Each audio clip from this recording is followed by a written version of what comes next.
This video has been brought to you by Break Connect. Go to the website and register. Check out what they have to offer at breakconnect.com.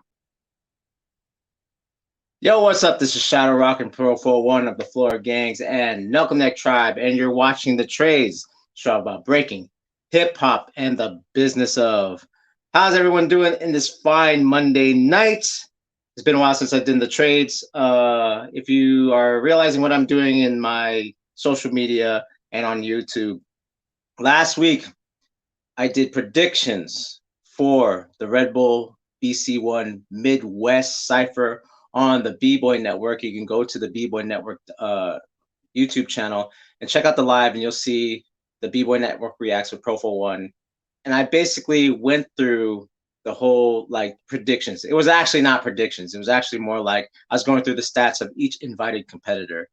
Congratulations to B-Boy Arc of the 808 Breakers and Floor Gangs, who won the Red Bull BC1 Midwest Cypher against Weapon X. Just real quick about that. I thought he was going to lose. And I was like, wrong. He actually won. And he did it in a very nonchalant way.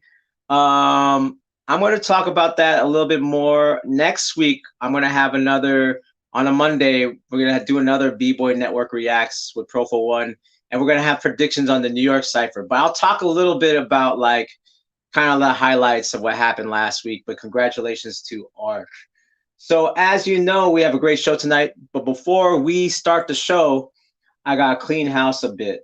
So before we get started, 89% of you are not subscribed. You've gotten me to decent number of subscribers. I think I got to 1,600, which isn't a lot in the YouTube space, but yet I'm happy as far as the breaking scene. But you guys are watching the content. You're doing comments, you're doing all this stuff, but you're not subscribed. What you could do is you can go to that bell, hit the bell for notifications, and then press the like on this video or on other videos, and then the subscribe button. With that, I could basically it'll help out the channel as far as production wise and outreach. Maybe we could take this on the road, because this show has been around for about, well, on YouTube it's been around for about a year and a half, but the show The Trades has been around since 2016. So it would help very much if you were to like and subscribe. With that being said, I'm going to give a shout out to the sponsors, Zen World, zenworld.com. Zen World is a company that distributes CBD. Now, if you don't know about CBD, CBD is basically from the cannabis plant, and it's not so what everyone's used to is the THC, that's the psychoactive. CBD actually has the healing properties. So basically, it helps with stress, but it also helps with inflammation, and that's the major cause for disease. And when we work out and we're sore, it's usually inflammation. So I like to take the Zen World Nano Drops. You could put this in your water. You could put this in your sports drink, in your coffee. You do your workout, you drink it up. It helps with the inflammation. Now, if you don't want to ingest it, there's also the Zen World CBD Freeze. Now, this works like an icy hot, but you already know the deal. The main ingredient is CBD. So you get that kind of the icy hot feeling, massaging the muscles, hitting all that stuff, but you have CBD on top. So you can help me out by going to the website, zenworld.com, and put in the promo code PROFOWON, and you get 10% off any of these fine products by Zen World. And again, why not save money while you rest, relax, and recover? All right.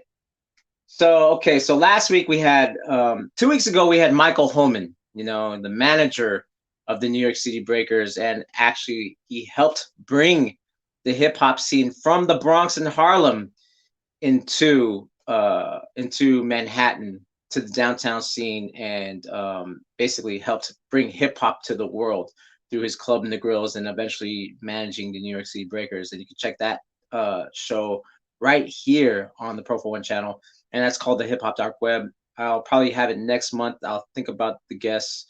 That's when you want to do a deep dive on hip hop, period. But with the trades, you know, it's like more of a one-on-one. So I have like, so with the Hip Hop Dark Web, I have people like the panel, and we all just attack the guests and ask them mad questions. The trades is more personal, and you know, I'm like knowing someone on a one-on-one, and you get to hear the questions in that way, like questions I want to know. But if you have any questions, you could always go to the chat. You know, we're interactive. I picked this guest because I've been knowing for 24 years, maybe even longer. Holy crap. And he's done a lot of things in the scene back then, but then even in the dance industry period, kind of helped move the dance industry forward. And then actually, I don't want to say he made a comeback, but it's almost like he reappeared in the breaking scene, as he should. And because of that, a lot of things are beneficially happening for the scene as we push forward to 2024. Like the 2024 Olympics is literally in a year, right? Because it's August 2024. So, I mean, there's a lot of questions from his past, present, and, you know, his opinions on the future. You know, all the way live from Vegas, we got my man, Kid Rainen. How you doing, Rainen? Doing good, man. What's going on, Profo? Yeah, well, thanks for being on the show, dude. Of course. Yeah, man. So, you know, we were talking backstage a little bit, and we were talking a little bit about your past and being from inland, right? You're like yeah. So tell us a little bit about when you first started, when you first saw breaking, and when you first started. Well, you know, I first saw breaking, you know, of course, in the 80s. My cousins, my brothers used to do it a long time ago. I was really little. But I got into it when it started to make like a big comeback in the West Coast, and we used to call it housing. That was when, you know, like you would add different types of styles that like people from the Mop Tops, or for me, it was people from the Bay Area, like Knuckle Neck, you know, different crews around that time that were killing it. Housing Authority, right? Right. Yeah. Also, Jughead Tribe, a bunch of guys in the Bay Area that would do, you know, pretty much like R&B type of routines and dances, and they would mix breaking into it. So in the early 90s, I really got into that. Also started watching a lot of Soul Train, and that's when I saw Air Force Crew, Little Caesar doing all these head spins. Yeah. And a bunch of, you know what I mean? And a bunch of guys doing a bunch of different dance moves. And that's what got me into it. So I started about 92. I think it was the winter of 92 was when I started. And it was like, I was in Riverside. I was living in Murrieta, California. Nobody was really living there at the time. It was, you know, like I moved from San Diego to Riverside. My parents got a house over there, and there was nothing really going on, but there was a small community of like hip hop heads that would always hang out. And this is before we even knew we were into hip hop like that. We were just playing football, you know, outside of the parks. Realized that we were into housing. My boy Rod Espiritu was like, hey, and he was from San Diego. He was a guy that knew Donnie, who was a part of Delivery Boys, Cross One. And, you know, he was going back to San Diego, said, yo, man, there's this dope style of dancing, brought it to us. And we started learning it and started doing it every day in our garages. And this is via VHS tape, like how you saw this stuff? Yeah, all VHS tapes. Not only that, but like, you know, like old school camcorders. He would bring footage of them breaking in San Diego. He would show me VHS tapes of like people from the Bay Area. In the beginning, we got inspired a lot by the Bay Area. Also got inspired a lot by multiplies the possibility. So that's like, that's crazy that you got to see this type of stuff. You know, I mean, that it got circulated all the way over there. That's a trip. Man. It definitely did. And the funny thing is, in Riverside, no one was really doing that, right? As far as I knew. Right. It probably wasn't until I got maybe 6 months into breaking and housing when I started meeting some guys from Planet Rock, which is from Riverside. Okay. Wow. And these were guys that I didn't realize. It was a crew that started in the 80s. Some of them still break. And at this time, you know, everybody was going to raves. Yeah. That seems you know what I mean? And in Riverside, raves weren't in like, you know, warehouses. They were literally in like farms. Word. You would go out in the middle of a farm and there'll be a rave going on. And the two main crews at the time, it was like Underground Mafia was one of the main crews. They had this guy. His actual name was Goofy, and he's the first person I saw live that did consistent head spins or do flare head spin, you know, in front of me. Right. And then I remember then I saw these two other guys from Planet Rock, and they had consistent flares. They had really good footwork. That's when I started realizing that all these guys, you know, breaked in the 80s. And they saw us, what we were doing out in Riverside, helped us out a little bit. But, you know, they were older, man. They were like probably like in their mid-20s. You know what I mean? Damn, like getting drunk at the raves, and they saw all these little kids breaking. And they were like, "Oh, I could do that," and they would just and they would leave. You know what I mean? Right. So it wasn't anything too serious. Yeah. That's dope. So, and this is 92 for you? Like this is like 92 and 93. Yeah, man. Crazy. Yeah. How old are you? You were like you were on the young side, huh? Bro, I was 12, 13. The only reason why I was able to go to these places is because my brother, like my oldest brother, was 6 years older than me. He was really into the scene. My other brother was 3 years. So they all used to dance before, and then they all used to DJ. So whenever they would DJ at these raves or at these parties, you know, they started bringing me along with them. And my brother started noticing that I was picking up certain breaking moves fast. So he was like, "Hey, why don't you come with me?" And at the same time, my parents wouldn't let my brother go anywhere without us. Okay, word. Yeah. Okay. So. But I mean, that's still kind of cool. I mean, you know, that's maybe annoying for your brother, but at the same time, that's kind of cool because then you get to experience this thing that, like, you know, because you're not seeing it on TV, right? Like I said, you were like waiting for like maybe Little Caesar's gonna be on Soul Train, right? Like maybe they're like that was it. He might be in the Soul Train line doing a head spin on the stage, but like maybe catch that, right? Like exactly. And you know what the crazy thing too is, it's kind of worked backwards for me because we were inspired by all these things, and then all of a sudden we find the video of Beat Street and Wild Style, and we were like, oh my gosh, these guys are crazy advanced in what they're doing. And this is in the 80s, right? Yeah, and so that's what made us. And then at that point, you know, you got to remember, like every practice then was to Breaker's Revenge. Like everybody wanted to be like Crazy Legs or Ken Swift or Buck 4 or Kuriaki, you know what I mean? Or New York City Breakers, you know what I mean? Yeah. And so, you know, like Action and all them. So, you know, and that kind of like transcended into us now at a certain point where we're just breaking. And that's when Delivery Boys in San Diego started breaking a lot. And, you know, the conjunction of San Diego and Riverside, that's how it all connected. It all connected because Cross One, Donnie, a lot of guys from Delivery Boys heard about some dope B-boys in Riverside, came out to Riverside to stay at Rod's house, saw us break, and was like, "Yo, you guys don't do anything but break here." and we got good fast. So then they got us down with Delivery Boys, and that's when we started driving out to San Diego a lot, entering all the events out there. You know, and that's when we met, you know, Ace and all them, because they were a part of Boys in Style at the time. Okay, word. Okay. Yeah, and they were entering these competitions out in San Diego called like Groove Fest and all these different ones out in San Diego. So this is more dance competition, like contest, not like tournament style. This is like battle, the showcase. Yeah, this is showcase. Yeah. Okay.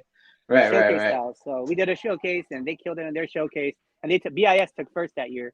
Oh, word. Okay. Yeah. So, like I said, it was like, you know, I was little at the time, but got really involved in the scene. But from going to these events, and you know, attending my first, like, you know, B-Boy Summit, I was a little kid, but I attended it. You know, really just sitting in the background at the time. I really didn't. Which one was this? Was this the one with Imperial and then Robbie? Nah, this is way before. This is when so the first B-Boy Summit was actually in it was in downtown, in the like the epicenter of downtown San Diego. And it wasn't even like, it was crazy. It was like just this huge circle, right? And everybody was just going in. You know, it wasn't even like there was any battles. It was literally just a big circle, and everybody in their sides are going in, doing stuff. You know, like Rocksteady did a little bit of a panel. I remember because then Air Force Crew came a little bit later, and they started killing it.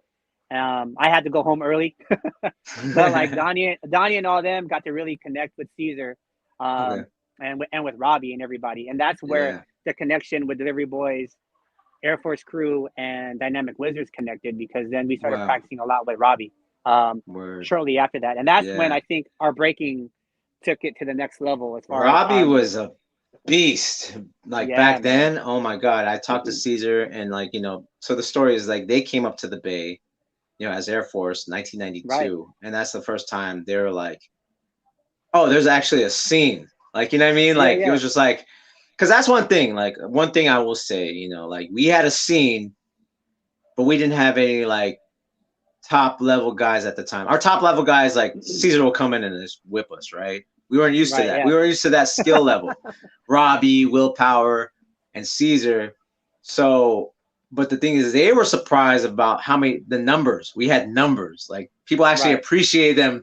That's like not just like, it's just, going to the hip hop shop or something, and it's like, oh yeah, maybe Cujo and them like what do we do? But this was actually a scene, like even even Legs and Zulu Gremlin used to come up a lot because we were the only. This is the only place in America, from my research, that would give them love, like how they would get love in Europe or something, or Japan or something, Right. So that's crazy, that connection of Robbie, because like, yeah, when we first saw those, like, we knew Caesar, but we didn't know Robbie or Will, and when we saw them, we're like, holy crap, these guys are like next level. Yeah. So you go from that, right? And then like, so I'm glad you mentioned too that like back then competitions were like showcase competitions. It wasn't like tournament style battling. And I think one of the first, and I'm still doing my research, is like Best of the Best might have been in America the first tournament style breaking. I don't know. Actually, there's something earlier than that, but the most well-known one, the first, was Radiotron, right? Yeah. Like that was like the first one. It's like, Renegades came up. Yeah.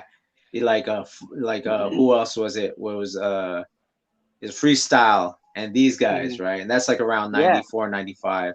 So Summit was around that time, right? When the first Radiotron happened, the first Summit happened, right? Like kind of like within the same time. Yep. Which did you go to? Did you go to Summit first or Radiotron or vice versa first? What was your first experience of an event like that where it's catered to breaking? Well, the first Summit, like I said, there wasn't really any battles. It was just a lot of like a big circle. Everybody was just going and showcasing. Rocksteady, they gave their speech about hip hop and breaking. Later on, Caesar and them came, and there was just another cipher that happened. Like I said, I left early, so I didn't really get to connect. I didn't get to go to B-Boy Summit 2. Although all my boys went to that, and that's when I heard but that's when that VHS came out, and my friend was the one that recorded that VHS tape. And that's how I saw B-Boy Summit 2 with Imperial JBs and Dynamic Wizards, and Rocksteady during that time. But the thing was, during that time, that's when I was already training with Robbie. Word. Guys from Dynamic Wizards. So that was cool. Radiotron happened. Funny story of Radiotron, because there was a time where they were trying to start this thing. I think it was Air Force Crew and Dynamic Wizards. It was called the International Power Trend. And at this time, it was like a connection with, Cross. I told Cross, I'm like, am I tripping? I know I was too young, but there was the International Power Trend that was connected with Imperial JBs, Dynamic Wizards, Air Force Crew, Renegades, and Delivery Boys, which is kind of like, best power move crew in San Diego, best power move crew in the Bay Area. LA, you have Dynamic Wizards in them, Imperial JBs, and they were just basically based off of power moves. Right. So, we started connecting that way. And from what I was told from Cross and Donnie is that, the first Radiotron, Caesar asked us to do a performance. Okay. So we created a whole routine. And the battles itself was against Freestyle and Renegades, but it was more like an exhibition battle. It wasn't like a main competition. Like, it wasn't like top 8, top 4, all that stuff, right? Right. And like I said, I was like 13 at this time, maybe about to turn 14, going to this event. And I remember we went to the event early because the only way that we could get in free, us and Renegades, is we had to help set up. So, so we helped Caesar set up the event. And that was cool. And that was probably my first experience being at an LA event and experiencing all these different B-boys from LA that were like crazy at the time, to me at the time. Yeah. That's where I saw, which is now Soul Control, Goof Troop, all these different crews that were like killing it. And then we were a crew from San Diego. So yeah, that was pretty dope, man. And that to me, that competition wasn't really a big competition. Like I said, it was more exhibition style. To me, the first competition for me personally was Secret Wars. And that was an event in San Diego. Sunk Rock, Luis. from San Diego. He actually did Fat Pounds back in the day, which is Word, a clothing okay. line. But he threw an event called Secret Wars. And the event that he threw, he wanted to do something totally different, where it was like performances, and whoever did the top performances gets to battle. And Similar to like Battle of the Year, like yeah, kinda very like- similar to Battle of the Year. Yeah. Okay, word. And so Delivery Boys entered. We ended up battling in the finals. It was us and Unique Rock, which was Eddie's crew in the finals. Oh, So shoot. they did a performance. I remember they did a performance to Boogie Down Bronx, and we did a performance to like a mix that our boy Eric Salcido made. And we had to battle each other at the very end, and we beat Unique Rock that year. Wow. So that, to me, that was the first competition, and that was like, what, 94, Right. 95? Word. And that's when I started hearing about Best of the Best and all the other competitions at that time. Yeah. Yeah, So I mean, I feel like that's that was the era. yeah. You know, It was showcase battles, and then eventually it became this tournament thing. Because even Summit, I try to tell people like Summit didn't have a competition until like '97. I mean, yeah, really, right? it was just ciphers. That's all it was. Mm-hmm. It was just like performances, like the after party performances, lectures, and just the big circle. Like we're gonna get into this big circle, and like hopefully you'll get in there. But I mean, from what I've noticed, like the real organized competition didn't happen until '99 Summit, because that's when there was judges, and I remember there was actual prelims. Because I entered with Wise 9 that year, and I remember we made it to top 16, and we lost to Stuntman and Manson that year. Word. And that's the year that Jeff and Vietnam won. Word. Oh, yeah, that was Summit. So Summit '99. Yeah. The one at UCLA.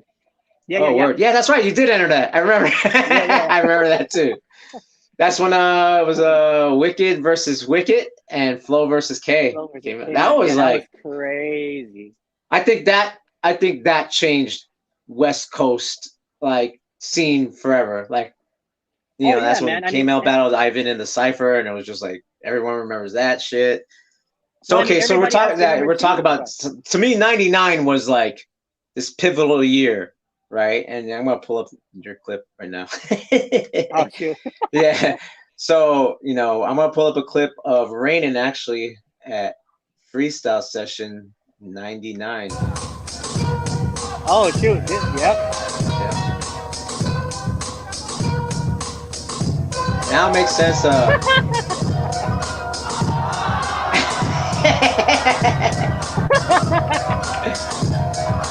All right. Always a goof, man. You're always a goof.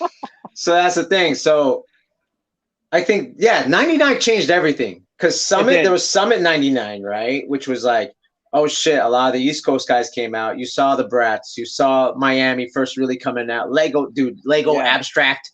All those guys are there. Meekus. Then, oh my God. Yeah, that's what I'm saying. And then May was Pro-Am. That was hot. Bro, that was crazy. Yeah. Pro-Am was hot. And then fast forward November, Freestyle Session. Yeah. And we ended up winning it. We ended up winning that. That's the thing. For those of you who are watching, I mean, I don't talk about my past too much, My whole thing is that I'm only as good as the last thing I did, which was like what I posted today. So I'm more on that tip. But then, we were talking about this behind stage, is that like, yeah, we weren't those it dudes. Like, you know what I mean? Nah. In Rock Forest or Rhythm Bugs, we kind of weren't those it dudes. It was like Monkey, Vietnam, or Reveal, or you know what I mean? Maya, you know what I mean? So let's talk a little bit about that. Like, kind of the hard work. What was your process like? Because I could talk about my process, but I want to ask you, like, how are you feeling back then? Like, because I mean, I was just happy to be there, period. Like, it was like kind of cool. Bro. That's the first time we saw Moy. You know what I mean? Like, and Little John, Yeah. You know what I'm saying? So what was your feelings about like, because like, because like the way you're speaking, you're before a lot of the people that at this point in '99, I don't think a lot of them experienced, because it seems like a lot of them are from like the '96 period of Summit, and then the first Freestyle Session. Like, I don't know the history too much about Foot Soldiers, right? That's the original Rhythm Bugs, right? But they weren't like, you were around before they were, right? For sure. Like, I mean, yeah, for sure. I mean, like, so you saw like the development, right? Before you even got to that point. So like getting to that point, and after that, how you feel about, because like, you know, these it guys was like Monkey's crazy, or you know, like even Gerald at the time, for us, he was like, what, this guy's like next level, like, you know what I mean? So how was your feeling about it? Did you think you were going to go forward with it? Like, you know, because there's a lot of kids that are going through this right now. They're probably going through this, you know, and we could link it even to the Breaking for Gold stuff, but there's a lot of kids that are like, oh, like, you know, I don't know if I want to do this anymore. I'm not that it person. I mean, that happens to everybody, man. Like, so for me, I started a lot when I was in middle school. Like, think about it. I started in 5th grade. Even though I kept going, there was a point in time where I focused more on school, in high school, but I wasn't doing any traveling and stuff. Cross was the one that was doing a lot of traveling. Me and Maya couldn't, because our parents wouldn't allow us to travel, to do certain things with Cross. So we were just breaking in our high schools every time locally. But I would say by the time I got into my junior year, and at this time too, Cross was already inviting us to watch Freestyle Session. So I got re-inspired to try to really travel and to do things by Freestyle Session 1. I came in as a spectate. Freestyle Session 2, I was in the ciphers, and that's when I called up Cross, and I was like, yo, man, I really want to get into competing more, or I noticed that there's this competition style of breaking. I think this is really dope. I want to get into it. You know, like, how can I get into it? And he connected me with people that are in the San Diego scene again. Cause he was like, yo, cause I was trying to get a hold of all the old people that I used to call. He's like, yo, they don't break anymore. I'm like, what do you mean? He's like, yo, I'm the only one that's still a part of the scene, but I can introduce you to people that are still rocking the scene. At this time too, I was connecting a lot with Wise 9, cause he was a part of Riverside. Me and him were a part of the IE. He saw me at Freestyle Session 2. He was like, yo, where are you from? I told him, yeah, I'm from Marietta. He's like, you're from IE? Dope. So me and him started connecting and practicing.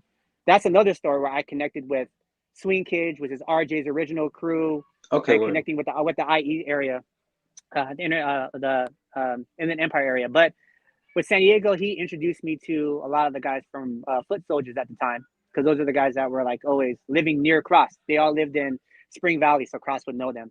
And then we all just started kicking in and practicing. Sean was hanging out with Cross, so you know, at the same time, we got to really connect with Iron Monkey at that time and Sean. And this was also the time when, you know, they became a part of Rock Force. You know, that's when Freestyle Seattle happened. Right. You know what I mean? And that's when they recruited, you know, Vietnam, and they recruited Iron Monkey, and they recruited Ryan. And ultimately, we were trying to get recruited into Rock Force at some point, but at the time we weren't able to. But you know, at the same time, Ryan was like, yo, I want to start my own crew. I want to start Rhythm Bugs. At the time too, here's the funny thing. I wasn't even in Rhythm Bugs when I entered with Freestyle 5. Right. Yeah, oh, shit. I was just, you know what I'm saying? Like, I was actually just like I guess a person that they were hoping to get down with the crew. But I was also living in LA, so it was kind of like, he's, you know, or Riverside, so maybe he wants to be a part of Wise 9's crew or whatever at this time. So when we saw each other at Freestyle 5, bro, I was literally like, Sean was like, I was practicing with Iron Monkey at the time, and I was also staying with Chase in LA. We were always practicing and training. And so when we started the group, they're like, Sean, who do you want down? Like, we're gonna have Frank, Ryan, JR, you know, Ryan. Who do you want to get down and battle with us? And we were like, oh yeah, man. He's like, I'm practicing with Rainen and Chase a lot. So they're like, all right, cool. And then when we got there, we see you guys, and they're like, yo, Maya doesn't have a crew in Profo, so they're gonna enter with you guys. All right, go. So you know what I mean? So it's so nonchalant. And I remember sitting in the back with you. I remember this conversation because me and you didn't know if we were even going to get any rounds in. Yep. I was sitting next to you backstage on the steps with you, and you were like, yo, this is dope. And then I remember us being like, yo, do you think we're going to get any rounds? You're like, I don't know, man. I mean, if I do get one, I'll try to throw something out. And I was like, yeah, I'm going to try to do something too. But what? Because we already knew Ryan was blowing it up. Iron Monkey was blowing it up. Yeah. You know, I mean, Manson was killing it. JR, Frank, they were on another level. Maya was next level. You know, at that point. That's crazy, man. That's crazy. Because it's true. Like, that's what it was. Like, are we even gonna get, it was like me and Chase, are we gonna get around? Like, like, are we gonna get around? I don't know. But now it's like, you know, and it's funny because, like I said, it's just like when I tell kids, like, yeah, I have a freestyle session, like, what? I'm like, yeah, you don't know, but you know, it's this time. And that again, that was a pivotal time because I think after that freestyle session, then you had Summit the next year at the same venue, right? Like, and then it was just like from there it was like it was already competition, but then it seemed like there was more. Like people looked forward to like I remember like Ernie Reyes was there too, and like dude, you know what I mean, Reyes and Jackie Chan's son. Yeah, that's crazy. Like they were just at freestyle session for some reason. That was like, what the hell? Like, so I mean, that was like that. That was like the signs of like this shift. You know, the shift that we see today, right? I think that's what probably made it freestyle session international. Like, because it was national wise, it was good, but I think after that, because that was the first time you saw who were the guys from Japan? It wasn't Spartanic, was it? That came? Not Spartanic. Was it then? Was it Kaizen Club? Was it Kaizen Club? Yeah. Yeah. So that's that first time we really like Summit set it off, but by November it was kind of like now we see who Moy is. We see like they beat California first round, right? It was like, you know what I mean? They beat Remind, Crumbs, Wicked, Flowmaster, you know what I mean? Po one, first round. Like, yo, okay. That was crazy. And then it was like, it was almost like, here comes the next, right? It was kind of like that. It was like, then you saw the kids from Texas, like Nightcrawler and Curious George, and then Ruin starts really, Ruin's game steps up to this next level too. It's crazy, yeah. And then you see, and then Lions of Zion are there. That's when you see that's when you see Baby and Baby and Zoob, and then we're there. You're like, oh, okay. You know what I mean? That's when like a whole, and then at the same time, then Bad Apples TBA. That's when Omega and them were there. Yeah. They were killing it too. That's when Chicago was repping out there at Freestyle 5, man. And you know what? I also want to bring it back a little bit because Summit 99, that was actually the first time I saw Moy and Little John. Oh, word. Okay. That's actually the first time that a lot of people started seeing Texas B-Boys because they came in killing it in the ciphers, man. You know, and at the same time too, Summit 99 was kind of heavy because at the time, I think remember this. Remember bboy.com when there was all that beef with East Coast, West Coast. Oh yeah, oh yeah. I was like, it was like bam, bam, bam, all this drama. And you know, I tell people that talk to me about Summit 99. I remember being in line with Energetic, with Dopey, West Coast Rockers, you know, Tells, Frankie, you know, LAB. Like we were all waiting in line, this long ass line to get into the event. And all of a sudden, I see all the East Coast guys. I see Kay, I see Mikus, I didn't even know who they were at the time, but they're all walking in. And Kay right away was like, yo, we came here to smoke everybody.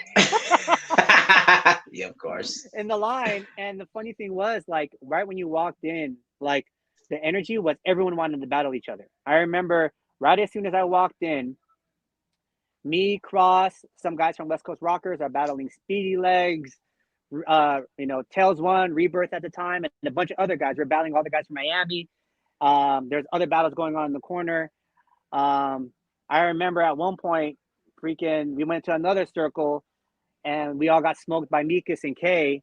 Because we were like, they made a mark that year. Like, they made a mark, bro. Mikus is killing it, and I just remember it got to the point where we were battling them, and even Ryan just sat down and was like, "I'm done battling. I want to see Mikus. This guy's crazy. He's killing it."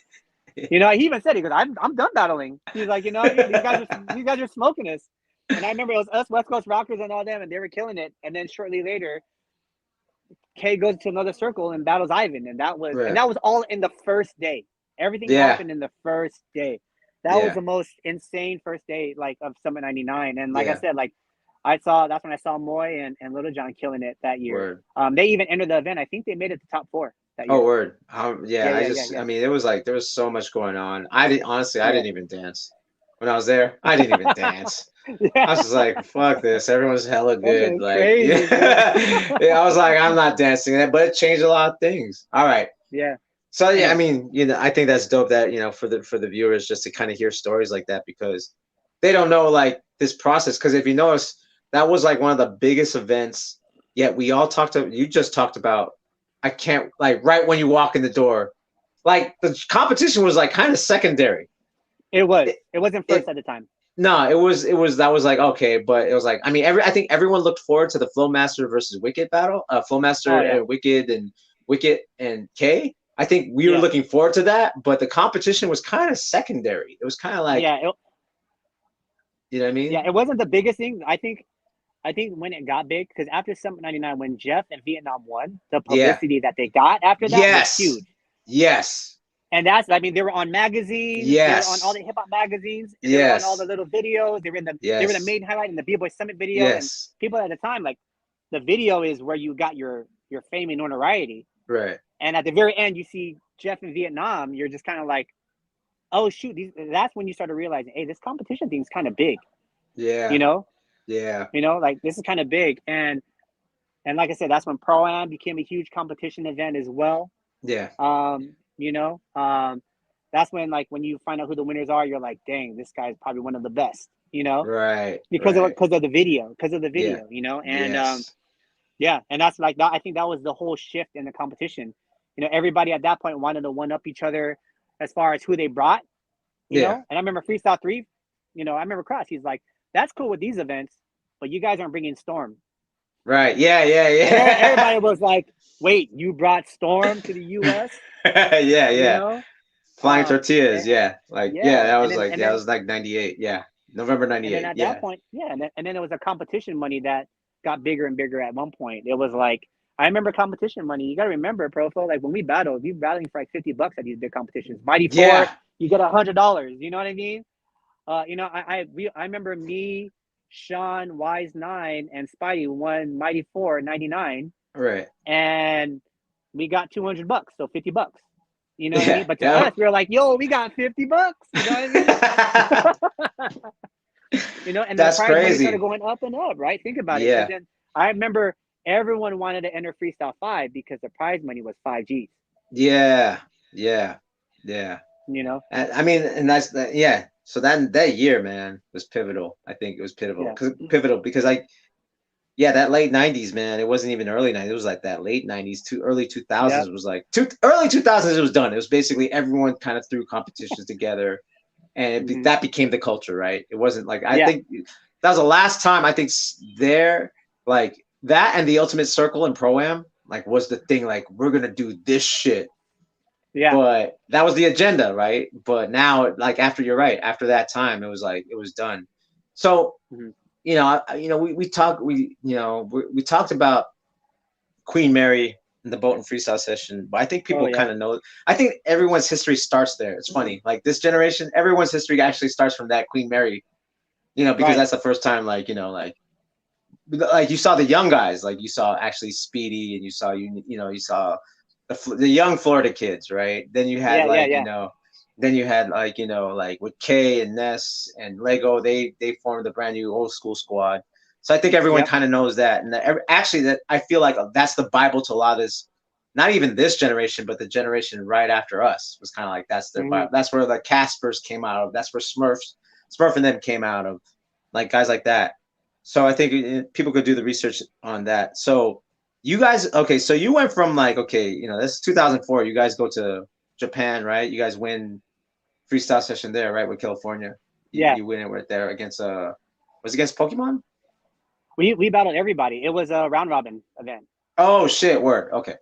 Yeah. So you guys did that. Pokemon, yeah. And then some of the Korean guys too, right? Was it Expression? Yeah, I think it was. It was a top 4 that won in each country. Okay. So it was Pokemon who won in Europe. It was I forget the Project Korea.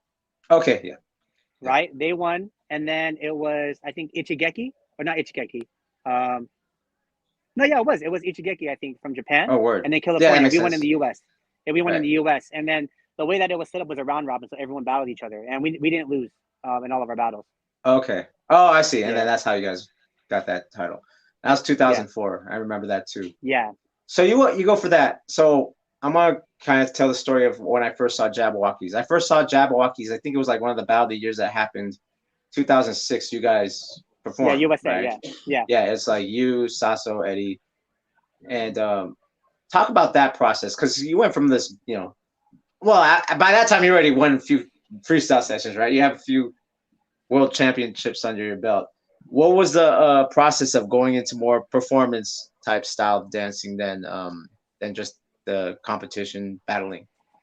I think ultimately it was I wanted to make a career out of what I was doing in dance, right? I was breaking already. We knew the competition side. I was getting information, from Cross as far as, entering little one-on-ones here and there. I remember I won break beats in Seattle. Cross flew me out there just to enter and hang out with Circle of Fire that year. And then, just entering like little competitions. But through that time, I realized, man, like I wasn't really making any money. And the only thing that I could think of at the time to actually make a career out of your dance was, and mind you, there was no breaking studios or breaking classes at the time. Now there's a bunch of breaking classes. Oh yeah. But there was, there was no such thing as a breaking class, right? Right. So it was like, all right, I watched online and I see Flo dancing with Usher. Okay. I see Flo doing choreography, right? And I'm like, you know what? I like doing choreography. I used to do choreography in the 90s because, being a houser, starting in the 90s, that's what you started first, was doing routines with your friends. Right. So I'm like, yo, I want to get into this. How do I get into it? How do I do it? Luckily enough, I was going to San Diego a lot, and I actually auditioned for a group called Culture Shock San Diego. Okay, word. Yeah. Yeah. Got into Culture Shock San Diego. That's where I reconnected with Eddie. I was always friends with Eddie, but I really reconnected with Eddie with Culture Shock because we were literally the first B-boys in the choreography scene. Like literally, there wasn't any B-boys ever in choreography, let alone having B-boys to make up routines and whatnot, in that environment. So it was very new and fresh. But during that time, I started realizing that a lot of other dancers were a part of this Culture Shock family type of thing. Gary being one of those, G1. Another old friend of ours, Randy Bernal, Wish Boogie. He was part of Culture Shock. He was a part of Culture Shock San Francisco, and we started connecting there. Gary introduced us to Kevin Brewer and Joseph Larat, who at that point, that's when we started connecting a lot, driving down to Sacramento. They were coming to San Diego, and we were just choreographing and doing stuff with each other. And also during this time, I was still entering competition and battles, but I was getting a lot into choreography. And so shortly after, I think around 2003, because we were doing so many shows, we actually started doing all these fair shows. We created this 20-minute show that was pretty dope with like these costume characters. We called it Monster Shop Bumpin'. So that's I think I've seen that. Yeah. So does that still go on? Is that still happening? Isn't that still does? It's called Break Shop now. Okay, word. Yeah. I did a few shows for Break Shop. yeah, man. So like I said, it was a company that Gary ended up starting, had me be a part of it. We created these shows. And us vibing out and bonding together, ultimately that's where Kevin and Joe came up with the idea of Jabbawockeez. He was like, you know what? We just want to create a group of dancers that that we kick it all the time. Why don't we just start performing together? We covered our faces because at the time in the choreography collegiate scene, it was like groups of like 40, 30 people on stage. Right. And we were like, we want to cover up each other's faces because we didn't want anybody to know who we were in the community. We wanted to be kind of mysterious at the time. And so, started, we did our first show was in 2003 at the Culture Shock Showcase. And we killed it over there. And then from then on, that's where we started getting connections more with Napoleon and Tabitha. They started bringing us out to do more performances for Carnival. We started booking like little gigs here and there. And, I was really good friends with Poe because I was doing the Groovaloo show. Yeah. During this time. And at that time when I was doing the Groovaloo show, like Poe One was pretty much my teacher, He still is to this day. But he was the reason why I really started to get into understanding the dance, the art, the foundation, the approach. And he was throwing Battle of the Year in the US that year. Yeah. And he was like, yo, I want you guys to perform because nobody else is doing shows like you guys. And you guys have something different. He's like, can you guys do it? You guys are doing something totally different. And I was like, to me, it was scary because I'm like, yo, this is in front of the B-boy. Yeah, like they're gonna like clown on us or whatever, whatnot. And mind you, I used to get clowned on already. Like I remember when I started getting into choreography or taking choreography classes, all my B-boy friends would be like, "Oh yeah." Like different story now, but Yeah. Back then it was like, what are you doing? And I remember thinking to myself and telling them like, yo, I'm trying to work, man. I'm also just, I love dancing. I want to learn different styles of dance. And you got to remember, like, there was no foundational classes. Like now there's foundational popping, foundational locking, foundational breaking, right? House. But at this time, it was just a mix of, it was like jazzercise or hip hop 101 or creative hip hop. And half of those guys that did it, some of them, like Gary, knew foundation, but a lot of them kind of dabbled into some popping and some locking, but they added some jazzercise steps into it. Right. But you take the class because it's the only thing that was available. It was the only thing that was around. Ultimately, I felt like it got me a lot better into dealing with, sometimes crappy choreography because you're like, I got to do it anyway in the job. All right, what is it? And you just learn how to pick up fast. Right. But I mean, and that's the thing with me and Eddie. I think ultimately me, Eddie, were probably one of the first B-boys to do choreography in the community like that, like to really like get involved in that side of the community and to break. Because I remember people are like, "What are you doing? Like, why are you guys taking?" Everybody looked at us weird. You know what I mean? But here's the thing. I think because I was at that Battle of the Year qualifier in 2006, and Poe was talking about you guys. Like I remember he was like, "You got to watch these guys. You got to watch it." And I think the opposite happened. We all fucking bigged it up. We were like, "This is dope." Like none of us were like hating. We actually loved it. You know what I'm saying? Yeah. So how did that feel? Like because like you're afraid of it. I was afraid of it, but it felt good because as soon as we got done, mind you, that was also the year that Knucklehead Zoo won, right? Their show was very theatrical and dynamic. Right. Which ultimately, like, they came from the same, I guess, history of choreography dancing as we did, because they were a part of Culture Shock Las Vegas. Oh, so word. They understood, okay. That makes sense. They understood how to put shows together. They used to see Jabbawockeez at all these showcases. We used to, so it kind of like intertwined. And even Super Crew, because Super Crew had their show as well. And, Ronnie at the time was a part of Culture Shock Las Vegas. So we kind of had this thing. Jabbawockeez was its own thing, though. And when we came out, I remember being very nervous. But then also, as soon as we got done with the show, to me, it was dope getting respect from, like, Ness. Getting respect from, like OG B-boys that were like, yo, that was really dope. That was really refreshing. Yep. That was really refreshing compared to all the other shows that we've seen in Battle of the Year USA. And I just remember Poe even saying to me, like, the reason why I want to bring this here is because everybody is looking at the shows that they do internationally, and they always want to look like those shows. But USA has something different, and that's why I want to bring you guys out, because you guys have something totally different. You guys are mixing in, popping, locking, breaking, but adding this crazy eclectic modern style to what you guys are doing that's different. And so it felt good to get respect from the B-boy community at that event.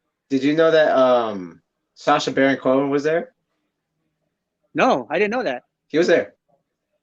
He's like a friend, shit. Like he was like a friend of ours from the Bay Area. Michael Schultz, shout out to him. He was cool with them, and he's like, "Oh, I'm in LA right now," and this is like when he was still doing the Ali G thing. It wasn't Borat, or it was Borat, but like in the UK. So he was there for you for that show. That's right, dude. Isn't that crazy, right? Know, I was like, "What is that guy do? What's Ali G doing here?" And because Borat didn't blow up yet, you know what I'm saying? So that's one of the things is like, "Yo, he's at Battle of the Year. What the hell?" And I remember, you know what I mean? So that was like one of those things. Like he probably feels like he says to his friends, "I saw them before they were in America's Best Dance Crew." You know what I'm saying? Like, so that's only a year after, right? Because America's Best Dance Crew was 2007. So this is like you finally get this. Like you're doing shows, you perform in front of B-boys. It's probably the hardest crowd ever, right? Period. Yeah. You get props, and then the next year you guys go for ABDC, and then after that, the dance industry has changed. You know what I mean? Yeah. What's that like, bro? Like, I mean, it was. I think that was the craziest time because, like I said, when we did that show, mind you, before that, we had just got done doing AGT, America's Got Talent. Oh, okay. Yeah. We did AGT. It wasn't the best experience when we were on it at the time, to be honest. And it wasn't their fault. It was because our crew was very unorganized, right? We didn't run like a dance team. We ran like a crew. you know, because we were here, right? You know, nobody wanted to do certain things. Everybody was a little bit stubborn, right? We didn't like how they were treating us, how they were talking to us, because you already know in the industry, it's like, you either come here right now or you don't go on stage. We don't care. You know? Right. It wasn't like when we were in the dance community where you're kind of praised in a way because you're like one of the top groups. It's like, we don't care about y'all. Who are you guys? Jabbawockeez? What? No. If you guys don't go on stage, we don't care. And so that was a crazy experience, but that kind of taught us the responsibility in these type of shows. So when we did America's Best Dancer, we didn't want to do it. Gary was the oldest one of us at the time. And, you know, me and him were like, no, we're going to do this show. He's like, you guys are going to do it. I don't care. Like, let's just do it. And so he shortly got sick and passed during that time. Right. And that was when we all got on a phone call. We're like, let's just do it. You know, like, because Gary, that makes sense, because he wanted you guys to do it anyway, right? It was kind of like, damn. But no one wanted to do it. I think there was maybe only like 3 of us that wanted to do the show. But when Gary passed, we're like, it was a last minute thing. Let's just put the squad together, go out to the audition. If we make it, cool. At least we did it for G. Yeah. You know, we can. Yeah. And then a couple of months later, we end up winning the show. And like I said, at the time when we were on that show, nowadays you want everything to be shown on social media. But at that time, you know, it was secretive. Like, they took away your phones, they took away your laptops, and all this craziness. But anyway, that's another story. But, you know, we ended up winning the show. And as soon as we won that, everything went crazy at that point. That's when, from the business side to performance-wise, to trying to get managers, to people talking to us, everything got really insane. Everything got really crazy. And I think, like, I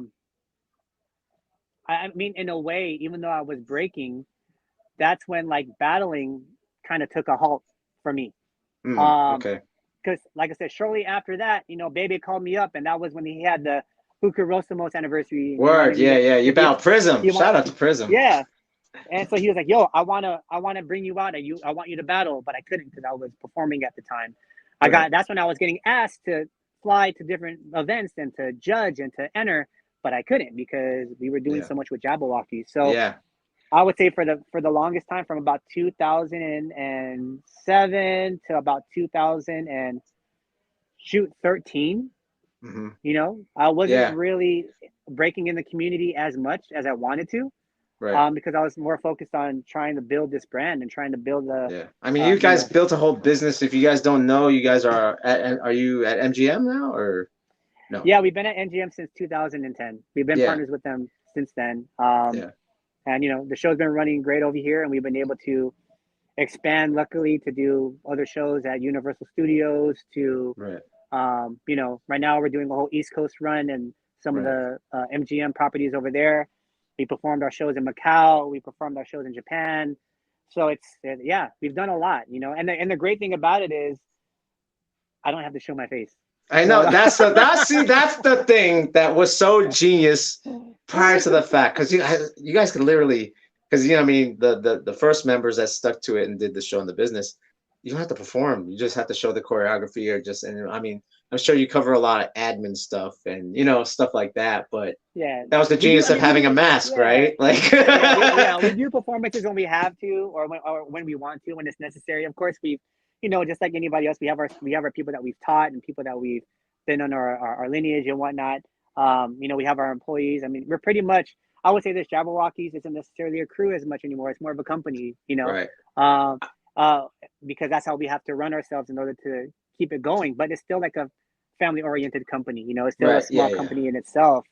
But mainly, man. Like I said, like what you were talking about before, it's like I built this sense of comfortability in my life in order for myself to be comfortable getting back to the breaking scene and not have that pressure. And that's the thing that I'm getting to, because I think that was like, I'm sure.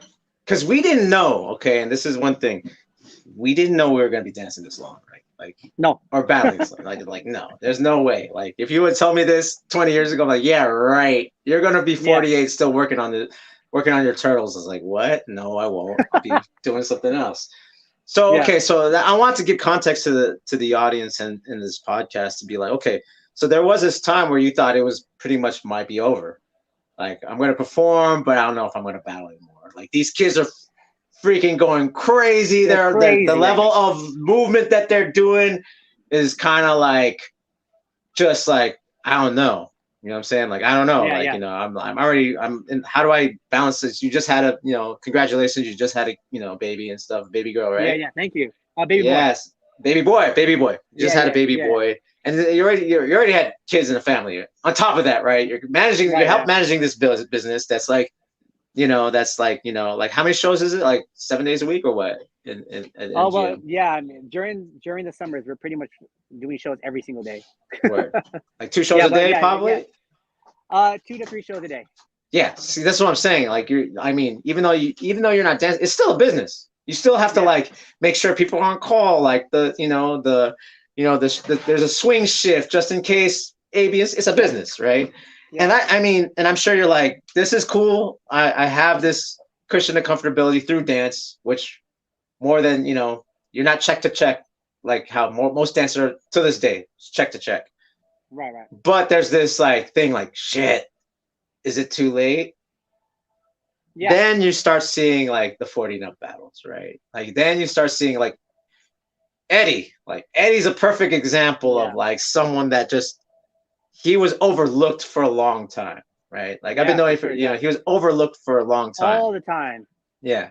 He was overlooked. And all of a sudden, like 2018, 2019, 2020, this guy's just like everywhere. Like, yeah. And I know it's just like, hey, we need to join up. Like, we need to join up. We need to battle too. And so how did that kind of like, because, you know, like I said, like 10 years ago, we thought the shelf life was 30. We did. Right? That was it. It was like, that's what was told to us. It was 30 years. When you're 30, man, you should be done by this, friend. You should be done breaking. Yeah. Straight up. Right? Like, I might explore like locking or popping. Like maybe it's a dance. Exactly, right? You know? And so how do you feel about that? So now it's like, and then, you know, like, and I'm leading up to this obviously, is that, you know, Cross started to do, not that he was the first to do 40 and up battles, but he started putting together the 40 and up battles. Yeah, man. And, dude, that was changing. That was doing the 40 and up battle was, you know, groundbreaking. But I mean, honestly, like, say for instance, here's the thing, just like you, like I never, even though I wasn't battling in the scene, I never stopped breaking. You know, I was always breaking backstage. Right. You know, and the one thing, we were auditioning and we were hiring different b-boys, and a lot of different b-boys that worked in the company, they were, you know, hey Rainen, I'm going to compete in this. Can I get the days off to compete? You know? Right. And I was battling with them, training with them backstage, you know? Yeah. And a lot of them would tell me all the time, they'd be like, yo, Rainen, you got to start battling again. And I used to always say like, you know, I got to focus on work. But yeah, then when I would say around, I was entering maybe little battles here and there with Super Crew. I, you know, at the time I entered some events with Super Crew. We won R16 out here in Vegas, but everything was very local, right? I randomly entered a last minute battle with Eddie. I would do all these last minute events, local events and whatnot. Nothing like bigger international, just because, but I never stopped breaking. The one thing was, I think it was the first thing that sparked it off for me was the pandemic, bro. And it was, the pandemic sparked it off for me because that's when I started seeing you and Eddie freaking still killing it and making noise at a time when people just wanted to stop. You know what I mean? Like people didn't want to do anything. You know, like you were throwing the Floor Gangs footwork event online. You were doing a bunch of stuff. Eddie was still killing it. And when I was watching that, I was like, man, like 2 of my oldest friends that are around the same age as me, right, are still killing it and looking like super fit. Not only that, but like they're inspiring all the younger kids that they're breaking with. And it made me think like, man, I'm doing that with Jabbawockeez out here, but it sparked something inside me. We're like, you know what? I actually want to start breaking again. Not breaking again, but start competing again, you know?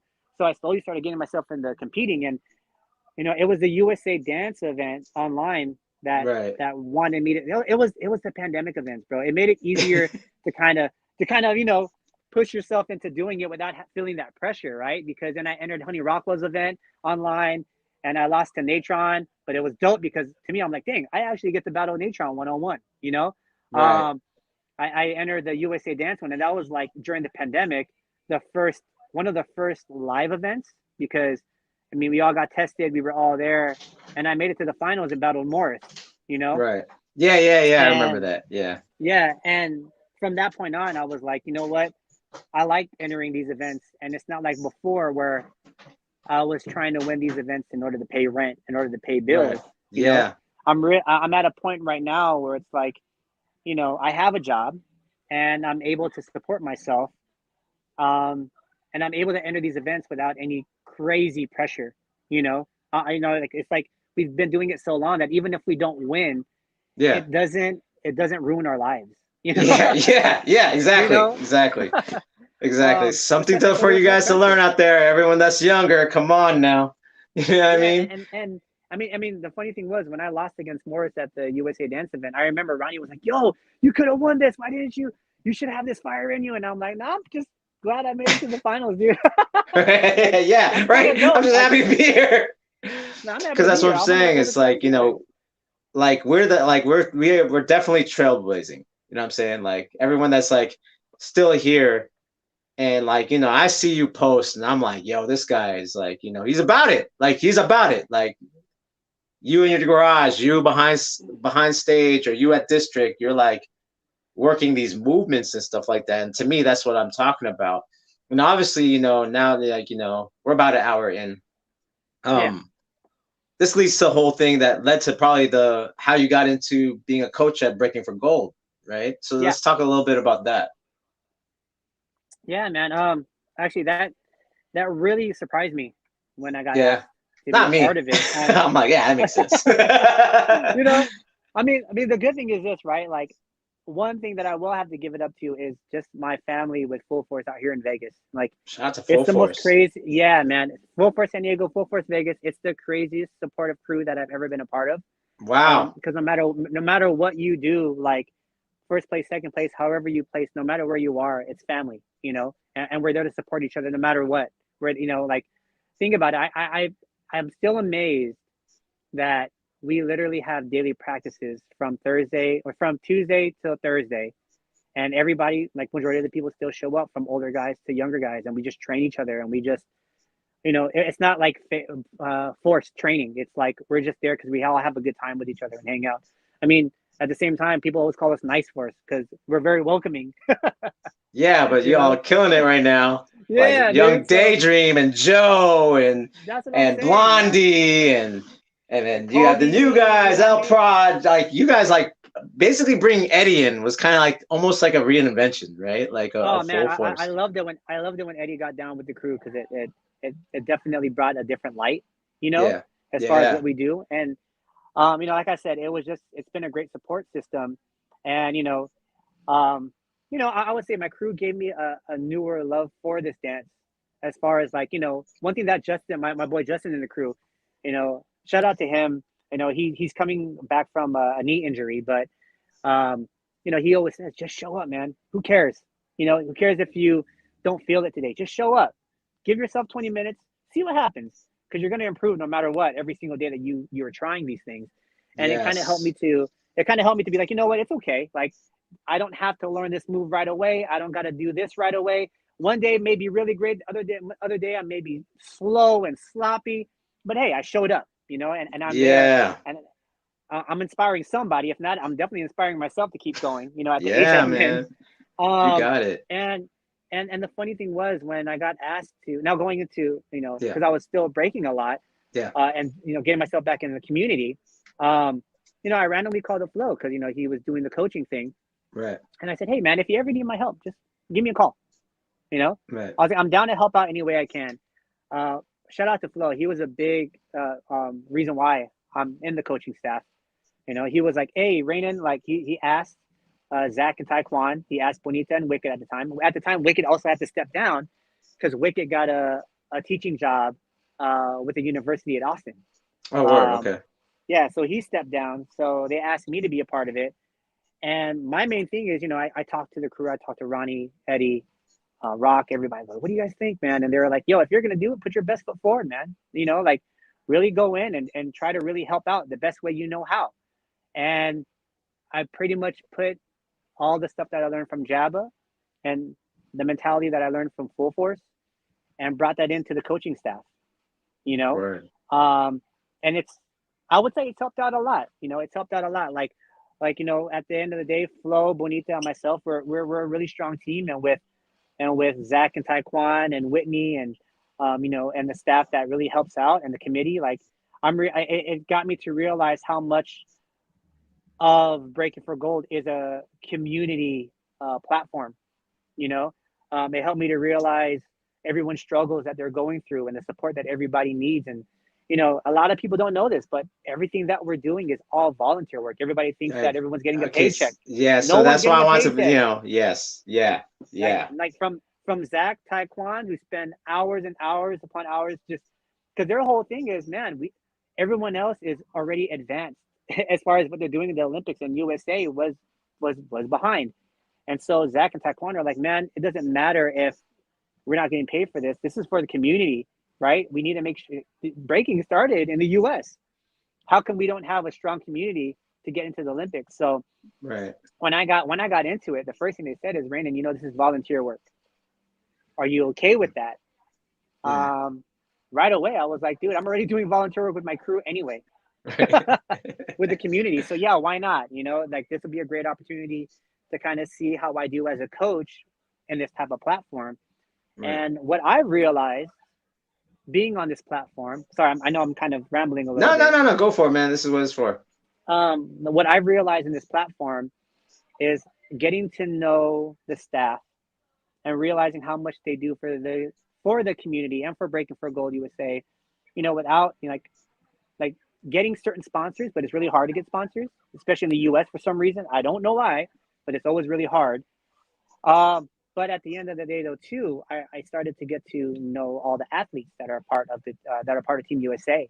And The thing about it is, like, you start to hear how much they love this dance and why they keep doing it. You know, you start to hear their struggles on how much they've sacrificed. And a lot of them are younger, you know, Profo, like a lot of them aren't at the age that we're at. They're all, you know, but they're also at an age where they are older, right? Right. You look at the age for the Olympics, where already at 16, you're an adult to compete in the Olympics, right? Oh, word, okay. Half of our team in Team USA, the youngest right now is just now, which is Pebbles, and she's like just turning 20. Right? Yeah. But even before Pebbles, the Team USA that's been competing and like doing all these events internationally, the youngest one was like in their like late 20s. Right. Yeah. Most of them are in their 30s already. Yeah. You know? Yeah. So it's crazy. Coming in as a coach, me and Bonita and Flo, we realized we're like, you know what? A lot of these guys that are a part of Team USA, they're coaches themselves. They coach their own students. You know what I mean? Right. They actually have their own studios. They have their own regiment. They actually they're old enough. They own their own apartments. They have their own jobs. They have their own 401k. Like these, they're very established in what they do. And so it's not like you have a student that you're starting from scratch. Right. Yeah. It's not like you're working with a teenager or somebody that's 18. You're working with an adult, you know? Right. And so at the end of the day, even though you could help train some of these people and help them out and what they need to do, the main thing that they need is just that support. You know, they need to know that they feel when they go to these international events by themselves, that they have a family or a crew that they could turn to, and that they could turn around and know that someone has their back and is like, yo, you got this. You know, it's really simple stuff right now because, you know, they're the trailblazers. Yeah, you really think about it, in the Olympics, they're the first people that really are trailblazing this pathway for the younger people, for people like Kid Break, for people like Lineage, for people like Babalu, you know what I mean? All the younger kids that are now could be the Olympians, you know, that when they finally get there, now they have these platforms of sponsorships and they have these platforms of like training properly and this and that and the third, you know, with the USOPC. Because we're the first people to really put ourselves in there. And a lot of it is dealt with, you know, there's no pay really involved. Some of them are getting sponsors. Some of them aren't, you know, some of them are sacrificing their bodies and what they do just so then they could be a part of this Olympic team. And I have to give it up for them because, you know, a lot of people don't know that. A lot of people think, oh, this is the Olympic team. They must be getting paid a lot. They must be getting some money. It's like, no, they're not. Nope. You know?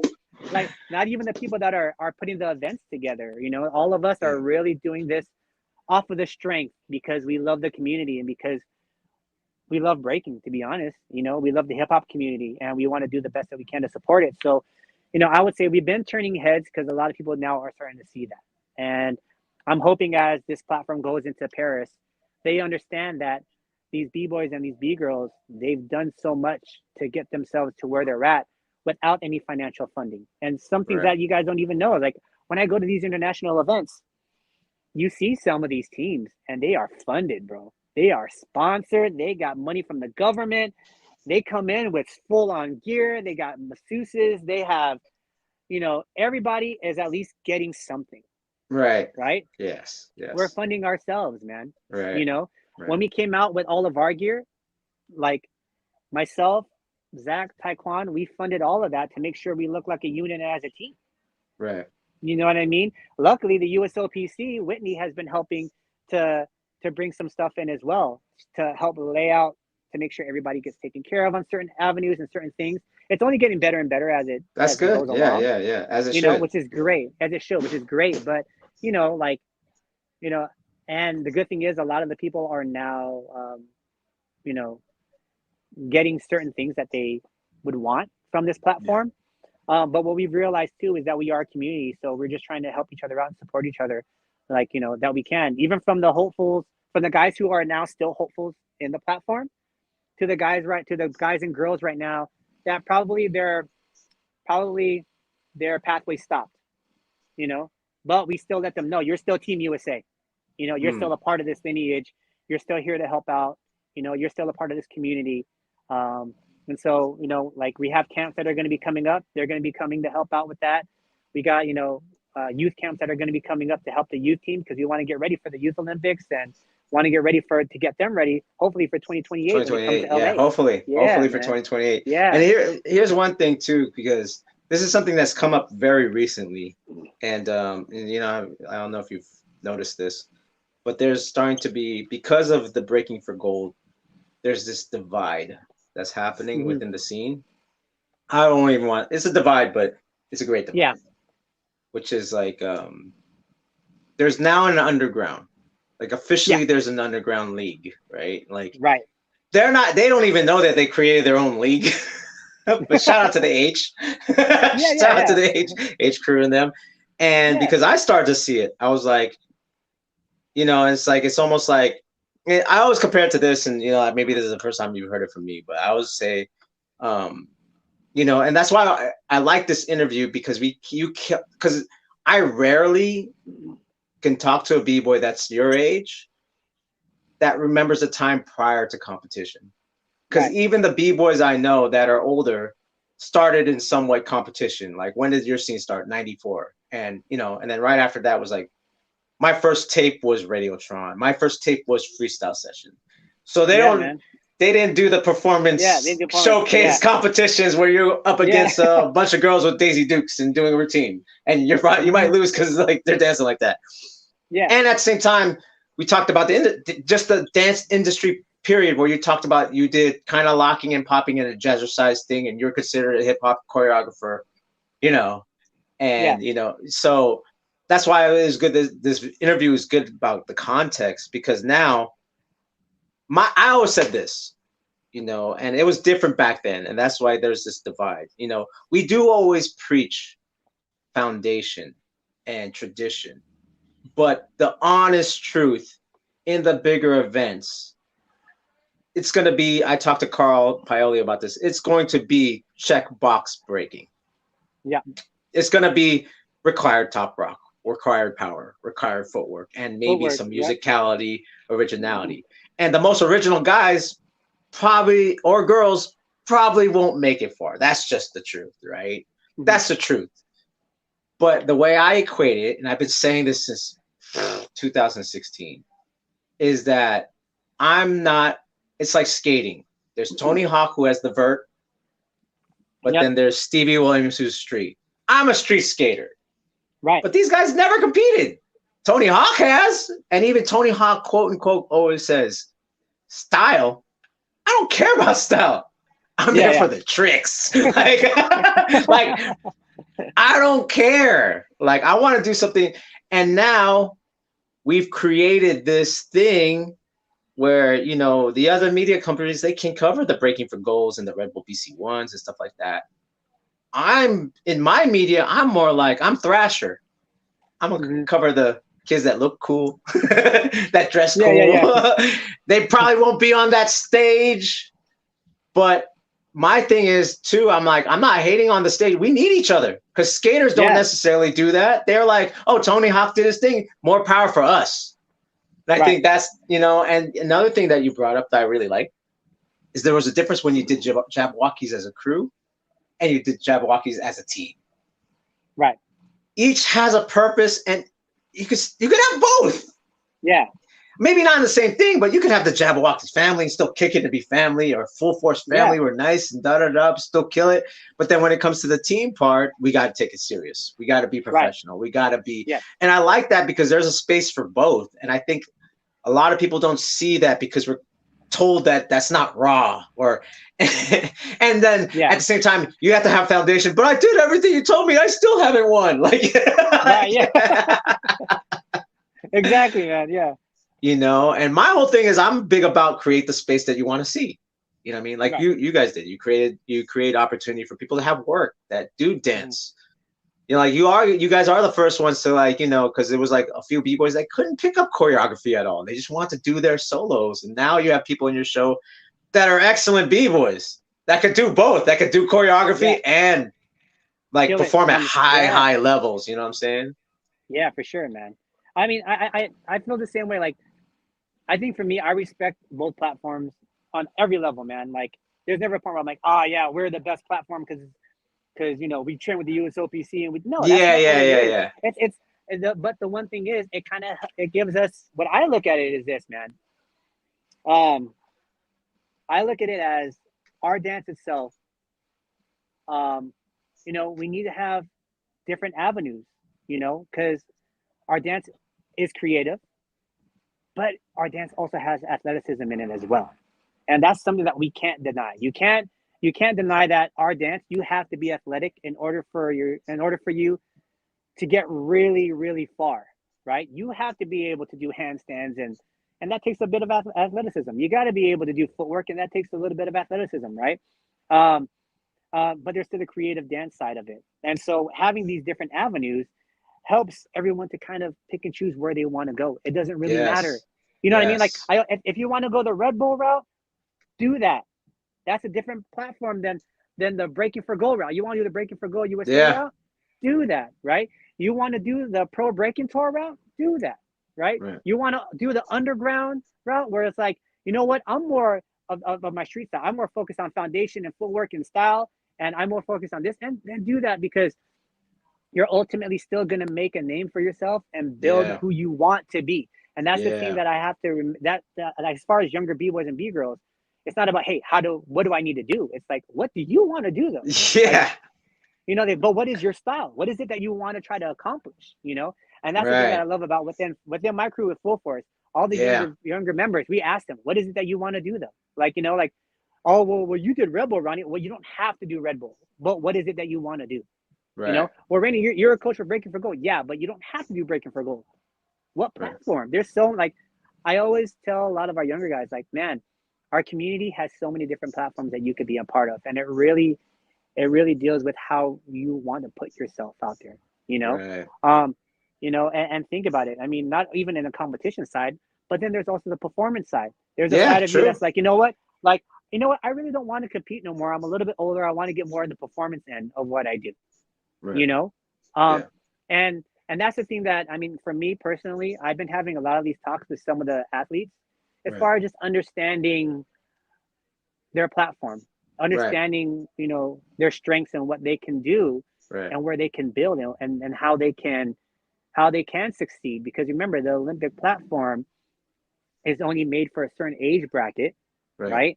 Yeah. The good thing is, after doing the Olympics, there's ways that you could build off of that as far as Right. media, right? Yes. And as far Yep. as building things, as far as building a community, Yep. but as far as building a career and what you really want to do. Yeah. And that's the one thing I will say that's great about the Olympic platform, at least. But really, what are you going to do after that? It's like, okay, after you do that, are you going to build something great, or are you going to kind of live off of your hype? But that's like that for any of us that compete. Winning a Red Bull, winning a freestyle session, Mhm. winning any competition. It's like, okay, you won that. What are you going to do now? Yeah. Yeah. Right? Are you going to build yourself as a professional and let people know that you're a great judge, or you're a great competitor, or you're a great performer? Or are you going to build a certain business that's going to have, you know, an amazing studio that you could build where people know that you're this elite athlete and breaking and artist and creative artist, that you have a studio where you could teach youth or teach kids? Or are you just going to keep on like living off of your hype and not really doing anything? And that's the thing that happens with a lot of us in the community, a lot of our hip hop heads. They don't know how to build something off of what they got. Yeah. You know, Yeah. they have a hard time, you know, and maybe it's a sense of laziness. I don't know. Right. You know, I think it's like, you know, like we weren't those it guys, so we had to figure it out. Exactly, right? I'm just saying, I mean, there's a reason why we're still out here. Like, you know, that we didn't have the automatic validation. It took us time to build where we are, so we're very appreciative and see like, okay, as we built up, we saw this, you know, we saw this whole thing like, okay, there's more to it than this. And then it was kind of like the after effect. Mm-hmm. You know what I mean? Yeah. You know, like you know what I'm saying? I feel like, you know, who's that? That's Arc. Arc right now. He just won the Midwest Cypher. And he basically, you know, for those who are tuning in, like he basically helped build Hawaii. Hawaii is an it place for breaking now. Bro. In the US. It's the it place. Like you know what I mean? It really That's is. crazy. Yeah, it really is. It's crazy. And it used to not be. It used to be just like it's way out there. Now it's like people want to go for certain events and train with certain people, and they have a full-fledged community that support each other. And you know, and that's for a guy, you know, he just thought about his community, and that's now paying back in this weird way. And he just won that cypher, and he didn't really care to. He just wanted to just do his best, and he wasn't like, I'm gonna go. He wasn't like, I'm gonna win that. He was like, we'll see what happens. And he just won that way. And it's crazy because I feel like guys like that, like yourself, Eddie, myself, there's other B-boys too. But I feel like we appreciate the culture more without having any animosity or stubbornness as far as like, man, you know, F the culture. You know what I mean? F the judges. F the event. You know, I actually don't even say that when I go to events. Half of the time I'm like, hey man, like I had a good time with everybody at the event. My crew was there. It was cool. You know what I mean? And you know, Eddie's the same way. You know, know, you could walk into an event and be like, you know what, it was a little bit unprofessional on this end, whatever. Right. But I you know, like I'm not walking into the event being like, yo, F that, I should have won that. Yeah. And you know, like bitter. Only because, let's be honest, like me and you and Eddie weren't the type of guys that, like, we were losing these events. You know, but and we learned from it. We're taking it with stride, where it's like, well, you know what, I get it. Like, I'm not the it guy right now, but I'm gonna still keep doing this because I know there's a community and there's a group of people that still love what I do. There's still a group of friends that I know that still support me. And I think that's where a lot of people forget, especially now, since there's so much competition and there's so many you know, like I said, there's right now we are oversaturated with competitions right now. 100. You know, one weekend has like 5 or 6 competitions. Worldwide, you know? Easy. Yeah. And there's nothing wrong with that, but I think what ends up happening is that you know, you tend to forget about the longevity and love for it. There's a reason why when these competitions happen, you have certain B-boys that are only here for a short amount of time, and then they burn out. We've seen have that battle. Yeah. We've seen they have battle burnout, you know what I mean? And then when you talk to them at practice, or not even at practice, you see them randomly at a certain spot because they don't go to practice anymore. And you're like, yo, how's it going? Yo, man, F the scene, bro. The scene didn't do nothing for me. And I'm just like, whoa. You know, it's like, but it's only because, like, I feel like people just don't have that mindset. Like right now, I already know Art did so much great work with not even with his community in Hawaii. Look at what he did in the Bay Area. 100. You know, he wasn't entering any events. He was just building up his kids. Yeah. And he was having fun with just breaking. I remember talking to him about it when I went to do Rocco, that one Rocco event. Yeah. And I'm like, yo, man, like, I haven't seen you enter anything in a while. He goes, no, I just love dancing. I love breaking, bro. He's like, I just love teaching my kids. I just love dancing.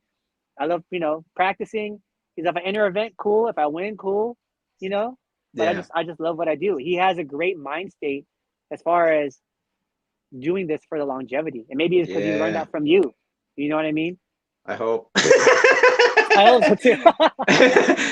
Nah, we talk a lot, man. And you know, it's just like I'm proud of him because it's kind of like, it's just like because he just gamed up from like, kind of the experience of just like, being burnt out. Because what I like about this interview is that you talked about, like I keep saying over and over again, because I don't think anyone realizes what it was before, where it was rare.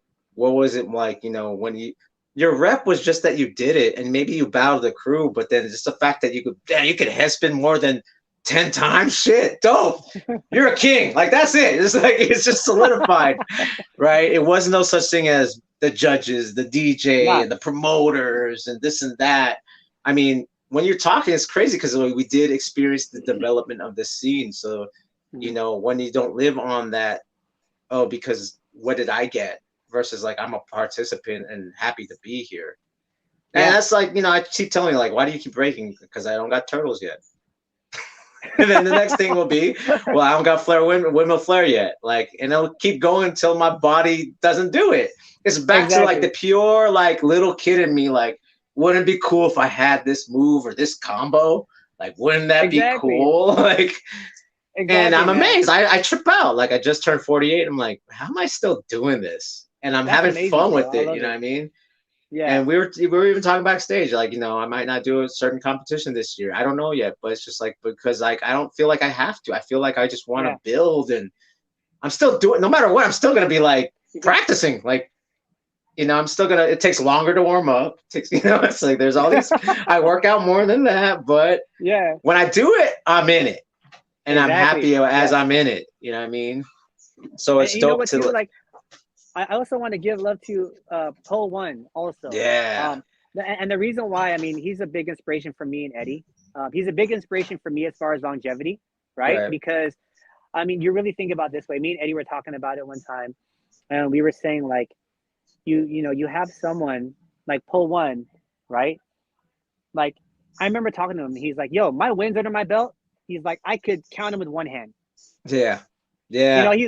He's like, dude, I could count all my wins with one hand, right? Right. He's like, but I love this dance so much that I want to do anything that I possibly can for the community, right? Yeah. From teaching, like, and right now you look at it, he's inspired how many b-boys around the world. You know what I mean? And he's not even the one who's won all these crazy events. Yeah. It's only because of the way that he loves the dance. And the way that his approach is to the dance is what draws people to be, I want to learn from you. I want to see what you do. I see how much you love the dance and your longevity in the dance. How do you do that? How do you keep that going?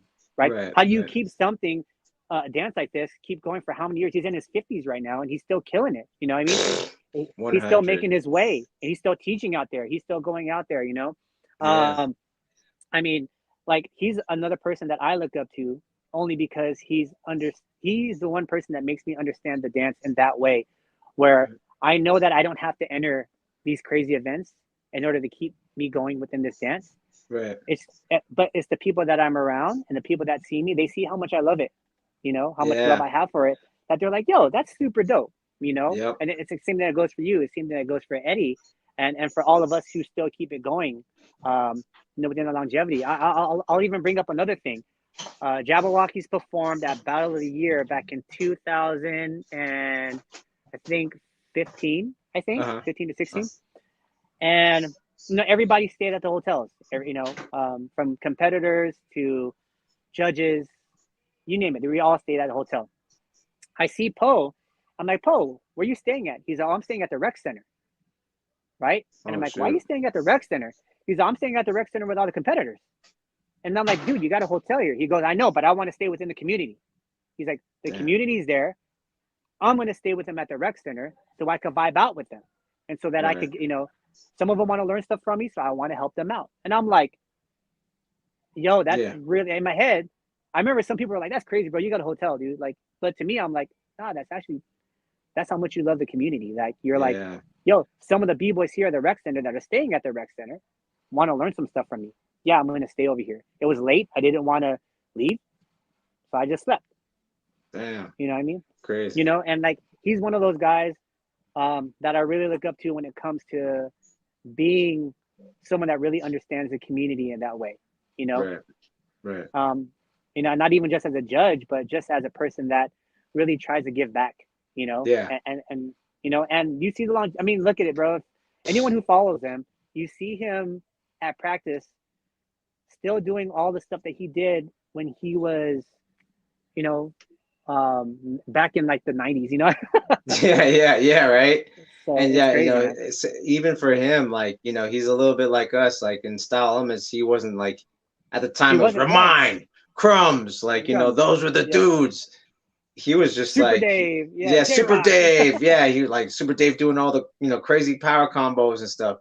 But he was just a guy that was just like loves it, like you said, and just and he's older too. He was he's an older guy, so he was able to he's there from the beginning, loving what what it is. And here's a little Po one just to kind of give everyone reference and stuff like that.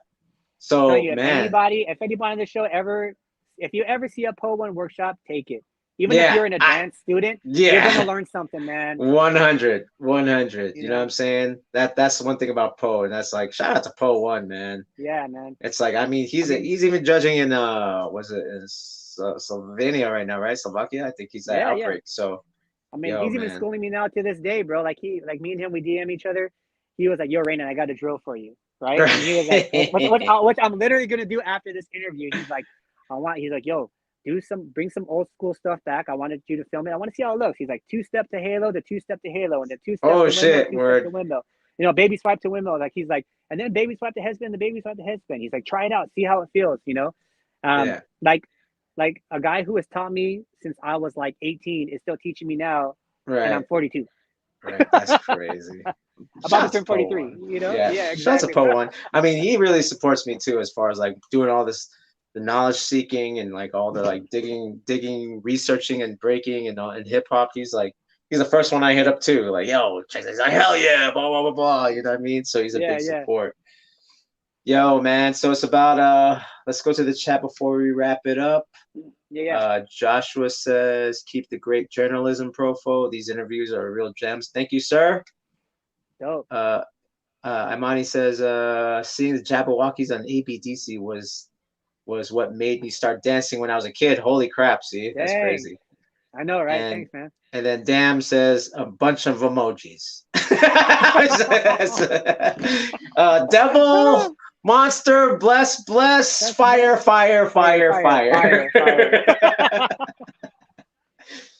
I'm old, man. I'm old. I don't understand this language, bro. Like, so if anything, I think you said a lot of things that inspires the youth, right? Like you said a lot of things, like, like I said, like, I think like for me, my takeaway is like, you could, be professional, which is the team. You did it with Jabba, you did it with the USA breaking for gold. But at the same time, you said, but have that family, like treat it like a family though. It's still a business, but it's still a family.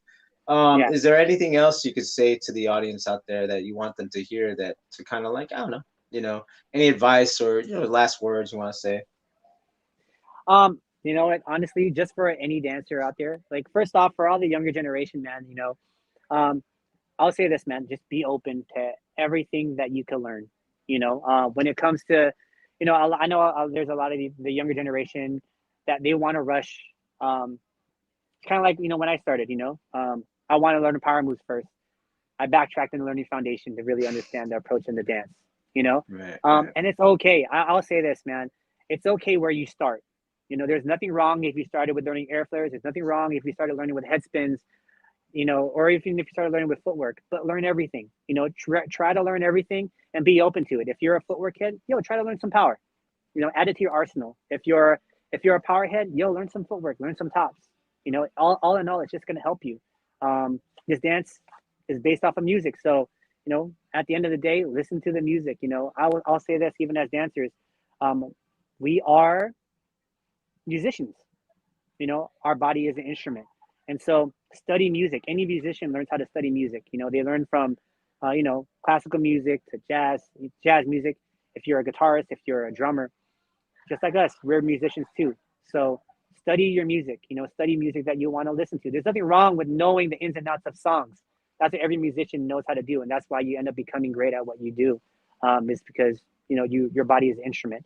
And then lastly, I'll just say for all of us who are older, it's okay to start late. It's okay to keep it going. It's okay to feel tired. It's okay to feel sore. It's okay to have a whack practice. It's okay to only have 10, 20 minutes of a session. You know, we're older right now. And the fact is, like I said, my boy Justin says it all the time. It's what we say within Full Force. Just show up and just have fun doing it. You know, even if you're not getting the move that you want to get, it's okay. That's just one day and you could do it the next day. And just enjoy your journey. The journey is what counts the most. If you don't enjoy your journey, just don't do it. You know, have fun within it. You know, of course, any competition you want to go there to win, but enjoy the journey most of all. Even if you do lose, enjoy where you're at, connect with people, get to know people. That's how really you get the longevity of this dance. It's not about winning every competition or making it the top 8 or making it the semifinals. It's after the event. After you win or lose, it's about who you connect with and who you become friends with, and making these longevity friendships and brotherhoods or sisterhoods with each other. You know, that's what it's really about. And so if you could really focus on the journey that way, this whole community in itself will make more sense to you, and you'll have more fun in it. 100. Yeah. And I gotta say with Rainen, see, he knows me as like a guy, like I concentrate on full work and top, and now I'm working on power as an old guy. Yeah, dude. Hey, he's right. Man. He's right. Yo, man, it just makes my footwork better, man. You know I'm telling you, bro. You got exactly, bro. I mean, you got air flares now. I still don't got that. I lost mine. Oh shit! It's a struggle to maintain it, but I'm still working on it to make it like here. But yeah, I was happy about that last year. I did it. I did it for everyone. All right, cool. I'm out. That was tight. I love that, dude. Yeah, I was like, I did it. Cool. I'm gonna do it on Heat Rock. Shout out to Heat Rock. I was like, I'm gonna do it on Heat Rock. I'm out. That's it. Cool. Exactly. I'm done with the day. Day off. I can chill now. But yo, man, thank you, bro. Yo, Rainen. You can find Rainen on Instagram, right? Kid Rainen. Yep. Right. And you can _ Yo, watch his stuff, man. He got some stuff. You got, when you see his session stuff, I enjoy watching. Yo, the latest thing I saw in your story was that backspin flare. I was like, oh man, I want to get that shit. I've been working on that. I was like, oh, this guy, man, I need to get. I was like thinking about that the other day. It's like I just want backspin flare, bro. And you did. I was like, damn it. That's it. Thanks, man. Yo, if you want to follow me on Instagram, I'm at PROFO_FLGZ. This has been The Trades with Kid Rainen. Peace, and see you guys later. Keep inspiring, bro. Love you, brother. Yes, sir. Keep doing your thing. Love you, man. Peace. Peace.